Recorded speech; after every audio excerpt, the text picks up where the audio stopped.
वर्तमान समय में बात करें तो परिस्थितियां बदली हुई हैं।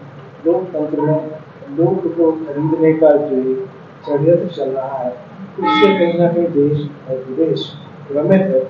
कांग्रेस समाज सेवा की भावना के साथ आम गरीब के लिए, आम व्यक्ति के लिए वह सब कार्य करती आएगी, जिसकी वजह से कांग्रेस ने लगभग 50 वर्षों तक इस देश पर राज किया है। 18 वर्षों का रिपोर्ट कार्ड आप देख लीजिए। यदि 18 वर्षों में कुछ किया होता तो ये घोषणा भी मुख्यमंत्री को इतनी घोषणा करने की आवश्यकता क्यों? आप बात करते हैं लाडली बहना, हमारे कमलनाथ जी नारी सम्मान योजना लेके आए, तो इसके जवाब में उन्होंने आपाधापी में इस योजना को शुरू किया। और शुरू नहीं किया, एक रैंप पर जाकर जैसे महिलाएं हमारे प्रदर्शन करती हैं, बच्चियां प्रदर्शन करती है, वो एक प्रतियोगिता होती है, उस तरीके से जाके 1200, 1250, 1500, 1750 ये कहने की आवश्यकता क्यों पड़ती? नमस्कार, आपका पुनः स्वागत है।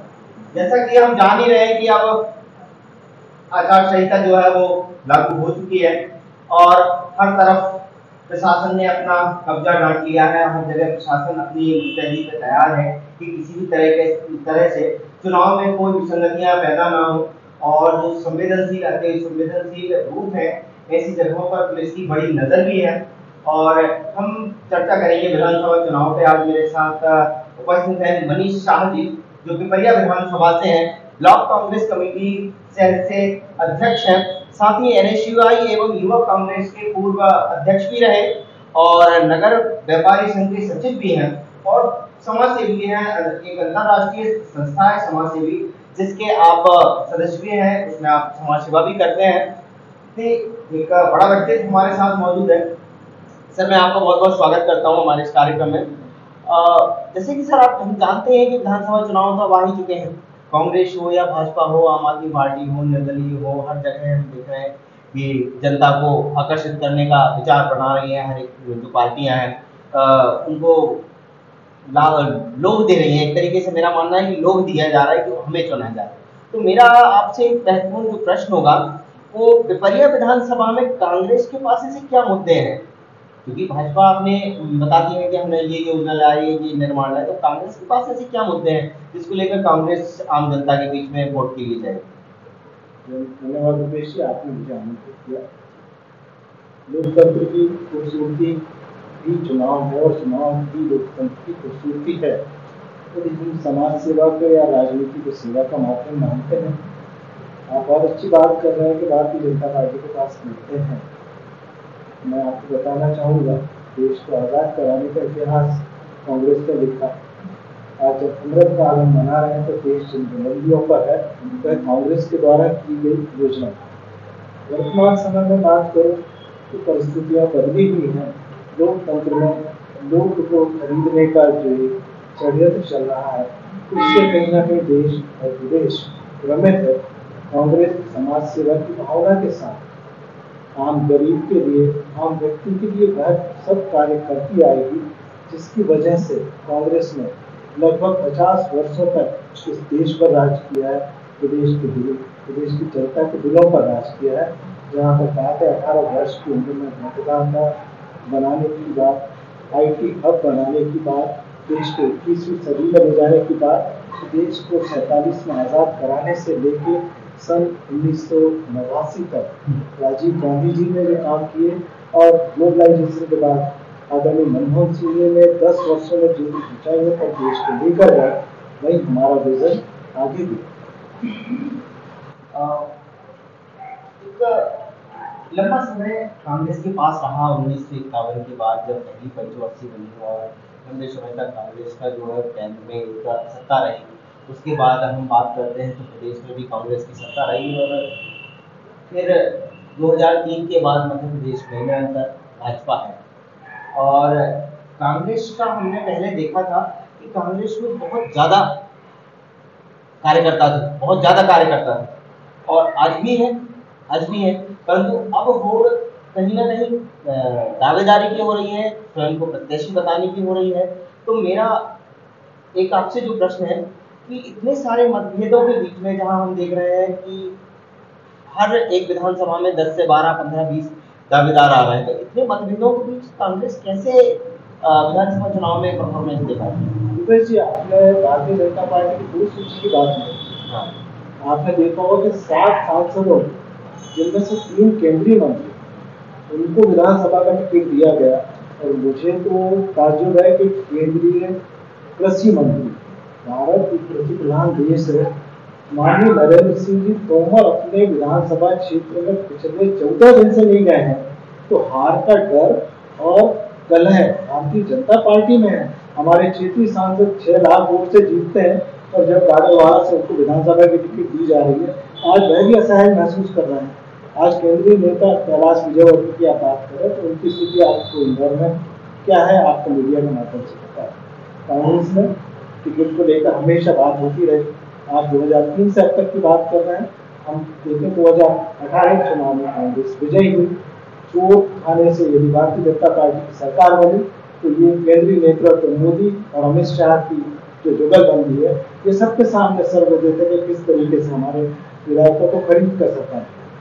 तो ऐसा नहीं है, कांग्रेस का दावेदार कहीं खत्म नहीं हुआ है। और दावेदारी यदि बहुत संख्या में है तो यह बताती है कि पार्टी की लोकप्रियता किस स्तर पर है। हमारा प्रत्येक कार्यकर्ता टिकट देने की दावेदारी कर सकता है। अंततः जिसको भी टिकट मिले कार्यकर्ता उसके लिए काम करेगा। और इसके उधर काम करिए। विधानसभा की बात करें तो भारतीय जनता पार्टी का चित्र आपके सामने है। हमारे यहाँ लोकतांत्रिक प्रणाली है, भारतीय जनता पार्टी में क्या प्रणाली है आप जैसे कि आपने कही विधानसभा में भारतीय जनता पार्टी की जो प्रणाली की बात कही, तो इस पर मैं आपकी स्पष्ट टिप्पणी चाहूंगा कि क्या है। बिल्कुल स्पष्ट टिप्पणी है। आप शहर में देखते हैं, विधानसभा में देखते हैं, धन बल बाहुबल माफिया जिस तरह से एक ग्रुप विशेष का कब्जा सत्ता पर है और 90% भारतीय जनता पार्टी के कार्यकर्ताओं को दरकिनार कर दिया गया है। मुझे लगता है आप प्रत्येक आयोजन में एक मीडिया के रूप में शहीद होते हैं, तो ये चित्र तो आपने भली बात ही देखा है। और आने वाले समय में ये चित्र आपको बराबर सड़क पर भी देखा है। अच्छा, अब मैं अगले प्रश्न की ओर बढ़ता हूँ कि पूर्व में कांग्रेस के द्वारा ऐसे कौन कौन से कार्य किए गए कि, क्योंकि 2003 के बाद से हम देख ही रहे हैं कि भाजपा की सरकार रही, हालांकि बीच में कमलनाथ जी को 1.5 साल काम करने का मौका भी मिला, जिसमें बहुत सारी चीजें हमने देखी भी। परंतु अगर मैं आलू पर बात करूं तो कांग्रेस ने ऐसा कौन सा खास कार्य किया है, ऐसे महत्वपूर्ण कार्य किए हैं जो कांग्रेस को चिन्हित करते हैं, प्रदर्शित करते हैं? मैं बात प्रदेश के बारे में करना चाहते हैं। मैं प्रदेश पर ही चर्चा करूंगा। प्रदेश के अंदर सन 1951 में पहली विधानसभा का गठन हुआ। तब से लेकर यदि सिंचाई परियोजनाओं की बात करें, सड़कों के जाल की बात करें, यदि विकास की बात करें, शैक्षणिक संस्थानों की बात करें, गरीबों को सहयोग की बात करें, अल्पसंख्यकों को, दलित को, महिलाओं को रोजगार के अवसर सबसे अधिक कांग्रेस ने किया। आज जितने नियमित रोजगार कांग्रेस सरकार के द्वारा दिए गए, विगत 20 वर्षों में जब से 2020 से दिग्विजय सिंह जी की सरकार नहीं है, प्रदेश के युवा को कोई रोजगार के अवसर कहीं भी नहीं। आपको भली बात ही मालूम होगा, यदि आप अभी सर्च करेंगे तो विगत 5 वर्षों में मात्र 21 लोगों को रोजगार मध्य प्रदेश सरकार के द्वारा दिया गया। यह मीडिया के और गूगल के आंकड़े बताते हैं। सबसे बड़ी समस्या बेरोजगारी की है। यदि हम तात्कालिक रूप से कोई सहयोग कर सकते हैं तो कांग्रेस की सरकार ने जनहित में काम किए, लेकिन स्थायी रूप से जो काम कांग्रेस ने किए, घरों को चलाने का, परिवार को चलाने का, रोटी कपड़ा और मकान, जो हमारी मूलभूत आवश्यकता है, आप आज 50 साल 60 साल के अधेड़ से पूछ सकते हैं, वृद्धजनों से पूछ सकते हैं, उनकी आंखों में कांग्रेस के प्रति क्या कृतज्ञता है, वह आपको बयान कर देगी कांग्रेस ने क्या। बीच में ही मैं प्रश्न और भी आपके बीच में रखता हूँ कि हमने देखा कि कांग्रेस के विषय में आपने जो बताया कि पृष्ठभूमि पे उन्होंने जिस काम किया, जमीनी स्तर पर काम किया, हम देख रहे हैं कि भाजपा ने भी बहुत सारी चीजें, अभी हमने देखा कि जैसे ही चुनाव करीब आए, मुख्यमंत्री शिवराज सिंह चौहान ने बहुत सारी योजनाओं की घोषणा की, सैकड़ों भूमि पूजन, उन्होंने निरंतर भूमि पूजन हो रहे हैं, चाहे वो विधि परियोजना की बात की जाए पिपरिया विधानसभा के अंतर्गत, या फिर हम बात करते हैं लाडली बहना योजना की, इतनी सारी योजनाएं दे रहे हैं। तो अभी ये लाडली आवास योजना की भी उन्होंने बात की। तो इतनी सारी चीजों को वो जनता के बीच ले जा रहे हैं और बता रहे हैं कि हमने बहुत कुछ किया है। तो इसका जवाब क्या होगा कांग्रेस के पास? 18 वर्षों का रिपोर्ट कार्ड आप देख लीजिए। यदि 18 वर्षों में कुछ किया होता तो ये घोषणा भी मुख्यमंत्री को इतनी घोषणा करने की आवश्यकता क्यों? आप बात करते हैं लाडली बहना, हमारे कमलनाथ जी नारी सम्मान योजना लेके आए, तो इसके जवाब में उन्होंने आपाधापी में इस योजना को शुरू किया और शुरू नहीं किया, एक रैंप पर जाकर जैसे महिलाएं हमारे प्रदर्शन करती हैं, बच्चियां प्रदर्शन करती हैं, वो एक प्रतियोगिता होती है, उस तरीके से जाके 1200, 1250, 1500, 1750 ये कहने की आवश्यकता क्यों पड़ती? दूधी नदी का तो केंद्र का प्रोजेक्ट था, उसकी भूमि पूजन एक बार हो गया था, दोबारा आके उसको करने की आवश्यकता क्या होती? कि बलिए के परिवेश में यदि मैं कहूँ डोगरी खेड़ा जलाशय की परियोजना कमलनाथ जी ने घोषित की, उसका काम शुरू हो गया था, उसको अभी 4 दिन के पहले के अखबार में देने की आवश्यकता क्यों पड़ी? ये घोषणा भी मुख्यमंत्री, इन्हें याद नहीं रहता कि इन्होंने कितनी घोषणाएं की हैं और कितनी घोषणाओं पर काम कर रहे हैं। तो 18 वर्षों में ये कुछ नहीं कर पाए तो घोषणाएं करते रहे, तो आने वाले चुनाव में जब जमीन खिसक रही है तो अखबार के माध्यम से जनता के बीच जाके मामा बन के और मदारी बन के वोट लेना चाहते हैं, तो इसका असर अभी दिखेगा। जनता कांग्रेस एक बहुमत की सरकार बनाने जा रही है और कांग्रेस पुनः प्रदेश में प्रशासन। जैसा कि हम अपने दर्शकों से निरंतर कहते हैं कि जब भी हमारे साथ कोई गेस्ट होते हैं, हम उनके साथ सवाल जवाब कर रहे होते हैं, अक्सर हम जनता के बीच जाते हैं और उनसे चर्चा करते हैं, उनसे जो सवाल निकलते हैं वो हम हमारे मेहमान के साथ साझा करते हैं, उनसे उन प्रश्नों के जवाब लेते हैं। तो मेरा अपने दर्शकों से पुनः अनुरोध है कि आप अपने विचारों को, अपने प्रश्नों को कमेंट बॉक्स में जरूर डालें, जिससे अगली मुलाकात में या अगली मुलाकात में जो भी कांग्रेस के गेस्ट हमारे साथ, मेहमान हमारे साथ होंगे, हम उनके साथ साझा करेंगे आपके प्रश्नों को। तो अपने प्रश्न जो है वो कमेंट बॉक्स में जरूर डालें। तो मैं अगले प्रश्न की ओर बढ़ूंगा मनीष जी, कि हमने देखा कि आप जनता के बीच में जाएंगे और उनके जो पुराने कार्य हैं या कमलनाथ सरकार के टाइम में जो 1.5 महीने की सरकार रही उस दौरान भी कुछ कार्य हुए, उनमें भी आप जनता के बीच में जाकर जनता को बताएंगे कि हमने अच्छा काम किया है और उनसे बेहतर काम किया है। अच्छा, जमीनी स्तर के मुद्दे में जानना चाहता हूँ कि विधानसभा में अक्सर हम देखते हैं चुनाव में कि राष्ट्रीय मुद्दे शामिल भी होते हैं, प्रदेश के मुद्दे भी शामिल होते हैं, मगर जमीनी मुद्दे क्या होंगे? विधानसभा चुनाव वास्तव में जमीनी मुद्दों पर आधारित है, अंतर्राष्ट्रीय मुद्दे लोकसभा के लिए है। पिपरिया की मैं बात करूंगा, बेरोजगारी प्रदेश का स्तर का मुद्दा है, वह हमारे स्तर का भ्रष्टाचार पिपरिया की सड़कों में आपको दिखाई देगा, पिपरिया की पुलियाओं में आपको दिखाई देगा, और शासन प्रशासन में जिस तरीके का भ्रष्टाचार व्याप्त है वह आप पता कर सकते। हम महिलाओं पर अत्याचार की बात करेंगे, कितने गुना अत्याचार बढ़े हैं। एक तरफ हम चाल चेहरे और चरित्र की बात करते हैं, महिलाओं की सुरक्षा की बात करते हैं। मध्य प्रदेश, आपको बताना चाहूँगा, हिंदुस्तान में पहला राज्य है जहाँ पर सबसे ज़्यादा अत्याचार महिलाओं का।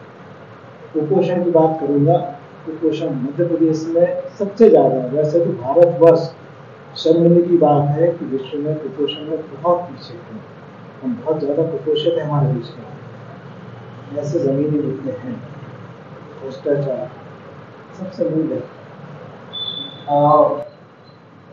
जैसे कि आपने भ्रष्टाचार की बात कही, यही आरोप भाजपा के लोग भी लगाते हैं कि कांग्रेस ने भ्रष्टाचार किया। तो अगर हम बात करें, जैसे कि आपने जमीनी मुद्दे बताए कि बेरोजगारी की बात करी, स्वास्थ्य की बात करी, आपने शिक्षा की बात करी, आपने बेटियों के संरक्षण की बात करी, इसके अलावा ऐसे मुद्दे जो कि जनता से सीधे कनेक्ट होते हैं, जैसे सीधा कनेक्ट करते हैं जिसको जनता को जिससे सीधा लाभ मिल रहा हो या जनता को उससे नुकसान हो रहा हो, उस विषय पर काम नहीं हो रहा, ऐसे क्या मुद्दे होते हैं? देखिए, रोजगार के अवसर शासन को उपलब्ध कराना होगा। पिपरिया की बात करूँ, वेयर हाउस इंडस्ट्री जो निजीकरण के अंतर्गत है, दाल मिल, राइस मिल आप कह लीजिए, या पर्यटन के काम में पचमढ़ी करती है। लेकिन पिपरिया चूंकि एक बहुत अच्छा शहर है, महाजन बस्ती है, जिला बनने का अधिकार भी है, बनना चाहिए। यदि जिला बनता तो भी रोजगार के अवसर उपलब्ध होते, यदि सरकार कोई अच्छी इंडस्ट्री अपने तरफ से लगाती तो भी रोजगार के अवसर मिलते। तो कहीं ना कहीं पिपरिया की हमेशा अवहेलना हुई है। हमारे विधानसभा में बैठे हुए जनप्रतिनिधियों ने कोई भी ऐसा काम नहीं किया कि जो एक बहुत बड़ी संख्या में उन ग्रामीण जनों को रोजगार के अवसर उपलब्ध कराता, जिससे वास्तव में खुशहाली। अभी भी आवश्यकता है बहुत बड़े मिल, क्योंकि कृषि आधारित उद्योगों को सरकार लगाएगी तो निश्चित ही रोजगार के अधिक अवसर होंगे। भाई निजी व्यक्ति लगाएगा तो भाई अपना फायदा देखते हैं। हमारा मिश्रित अर्थव्यवस्था है, हमें धरातल पर गरीबों का ध्यान रखना है।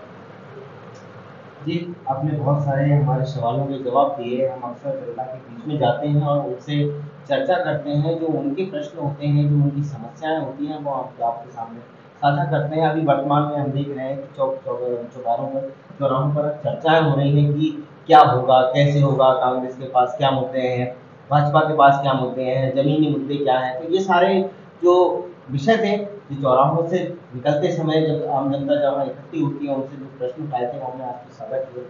आपसे हमारे दर्शकों से एक बार और मैं निवेदन करना चाहता हूँ कि अपने प्रश्न को कमेंट बॉक्स में जरूर डालें, जिससे हम अगली मुलाकात में जो भी हमारे साथ कांग्रेस के मेहमान मौजूद होंगे, हम उनके साथ चर्चा करेंगे। और यदि आप उपलब्ध होते हैं तो बहुत ही ये उचित रहेगा कि हमारे उनका सवाल जो होंगे वो आपके साथ हम साझा करें। जब आपका जी, हम आपका बहुत धन्यवाद करते हैं, आपने समय दिया। अपने शहर, अपने प्रदेश की ताज़ा खबरों के लिए लाइक करें, शेयर करें, सब्सक्राइब करें और हाँ, बेल आइकन दबाना ना भूलें, क्योंकि खबर हमारी, फैसला जनतंत्र का।